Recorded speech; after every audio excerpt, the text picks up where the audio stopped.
దర్శి పట్టణంలో నమ్మకముగా నాణ్యముగా అందమైన ఆభరణములను అందుబాటు ధరలతో సకాలంలో అందించి ఖాతాదారుల మన్ననలు పొందిన Amrutha Sai gold house and pawn broker. తాకట్టు వ్యాపారం, బంగారు ఆభరణములపై రుణ సౌకర్యం కలదు. ఇట్లు మీ దేవతి రామారావు, దేవతి ఈశ్వర్ సాయి.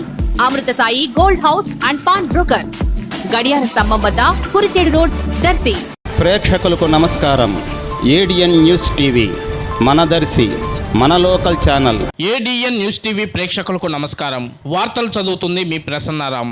తిరుపతిలో జరిగిన ఘటన చాలా బాధాకరమని అఖిల భారత వ్యవసాయ కార్మిక సంఘం రాష్ట్ర నాయకుడు జూపల్లి కోటేశ్వరరావు గురువారం ఒక ప్రకటనలో తెలిపారు. ఈ సందర్భంగా కోటేశ్వరరావు మాట్లాడుతూ, తిరుపతిలోని విష్ణు నివాసం వద్ద టోకెన్ల కోసం తొక్కిసలాట ఘటన మనసును కలిచివేసిందని ఆయన అన్నారు. 6 భక్తులు మృతి చెందగా సుమారు 40 మంది పైగా భక్తులు గాయపడ్డారని, మరో 6 భక్తులు ప్రాణాపాయ స్థితిలో ఉన్నారని, ప్రభుత్వం వెంటనే బాధితుల కుటుంబాలను ఆదుకోవాలని కోటేశ్వరరావు డిమాండ్ చేశారు. వైకుంఠ ద్వార సర్వదర్శనం టోకెన్ల జారీ సందర్భంగా భక్తుల మధ్య తోపులాటలో భక్తులు మరణించడం చాలా బాధాకరమని కోటేశ్వరరావు ఆవేదనను వ్యక్తం చేశారు. భక్తితో ఏడుకొండల స్వామి వారిని దర్శించుకోవడానికి వచ్చిన సమయంలో ఇలా జరగటం దిగ్భ్రాంతిని కలిగించిందని ఆయన తెలిపారు. మృతి చెందిన బాధిత కుటుంబాల వారికి ప్రభుత్వం సహాయ సహకారాలు అందించాలని కోటేశ్వరరావు పేర్కొన్నారు. గాయపడ్డ వారికి కూడా ప్రభుత్వం నష్టపరిహారం ఇవ్వాలని ఆయన ఈ సందర్భంగా ప్రభుత్వాన్ని కోరారు. ఘటనలో గాయపడ్డ వారికి ప్రభుత్వం మెరుగైన చికిత్స అందించి ఇటువంటి ఘటనలు పునరావృతం కాకుండా చూసుకోవాలని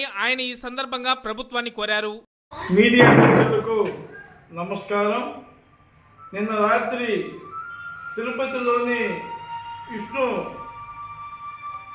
వర్ధన్ కళ్యాణ మండపం వద్ద ప్రమాద సంఘటన బాధాకరంగా ఉంది. తిరుపతిలో జరిగిన ఘటనలో సుమారు 40 మందికి పైగా గాయాలు కాగా 6 భక్తులు చనిపోవడం జరిగింది.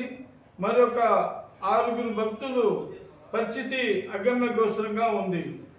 అది దీనికి కారణం ఏంటంటే, ఇంత జనాభా వస్తుందని ముందుగా తెలిసినప్పటికీ అక్కడున్న తిరుపతి టీటీడీ దేవస్థానం పాలక మండలి పట్టించుకోకపోవడం చాలా విచారకరమైన విషయం. ఏదైనా సరే ముందస్తు జాగ్రత్త చర్యలు చేపట్టాలని బీకేఎంయు రాష్ట్ర నాయకుడు జూపల్లి కోటేశ్వరరావుగా నేను విజ్ఞప్తి చేస్తున్నాను.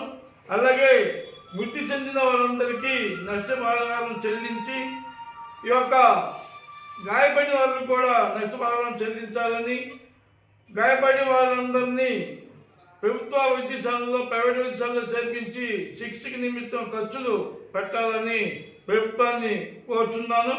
ముందు ఇలాంటి ఘటనలు జరగకుండా ప్రభుత్వం తగిన చర్యలు తీసుకోవాలని, దీనికి కారకులైనటువంటి టీటీడీ పాలక మండలి వారిని చట్టపరంగా చర్యలు తీసుకోవాలని కోరుకుంటూ ఈ యొక్క సెలవు తీసుకుంటున్నాను.